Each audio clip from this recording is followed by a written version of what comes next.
Tah poe ayeuna mah rek nyieun gepuk sapi barudak. Assalamualaikum guys. Kumaha ye darama? Teh duka bener duka salahnya nyieun gepuk sapi teh kieu teu apal tapi da ieu teh ngeunah gepukna teh nya. Kalapa meunang marudna teh disangrai nya ieu teh nepi ka koneng. Ieu teh kalapana teh meunang meuli 10 ribuan duka sakumaha ieu teh 10 ribuan teh. Ngan teu disangrai kabeh. Masih atuh cenah teu ngagoreng asin ayeuna mah nya masak daging sapi. Nya da kabeneran ieu teh si Ipit erek ini cenah ka pasantren karunya bisi hayangan daging sapi cek si mamah teh.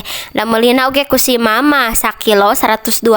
Kasih daging sapina geus dipek-pekan nya tuluy we ieu teh numis bumbu nya. Tah ieu bumbu halusna mah tuluy we di daun jerukan nya ieu teh sakuduna mah make salam make sereh ameh seungit. Si bumbuna tos asaknya tuluy we ieu teh diasupkeun si dagingna. Geus diasupkeun dagingna mah hek digulah golehnya tuluy diasupkeun santan ieu teh. Hek santana ge ieu mah tina sakalapa sangrai ni tadi geuning aya saeutik deui hek dijieun santan. Alah loba teuing ieu teh caina. Tuluy we dibumbuan nya ku uyah, sasa, lada bubuk, katuncar bubuk, royko sareng gula. Tuluy we ieu teh disusul ku lajanya meunang marud. Lamun aya mah sing rada seueur si lajana teh. Tah ieu teh disusul deui we ku kalapa nu tadi nu meunang marud meunang nyangrai geuning. Diasupkeunana ayeuna ieu teh si kalapana teh nya kerayaan keneh caina da ameh kalapana geuning karasa bumbu. Di dieu nu matak cangkeulna teh nya dieu teh digulah goleh hayo da bisi tutung nepi ka si caina teh saat garingnya. Tah eta garingna mah kumaha teteh we hayang sakumaha garingna. Sakitu wae ti sim abdi nya hatur nuhun ka sadaya nu tos nonton nu lujeng tepang deui kana video abdi salajengna.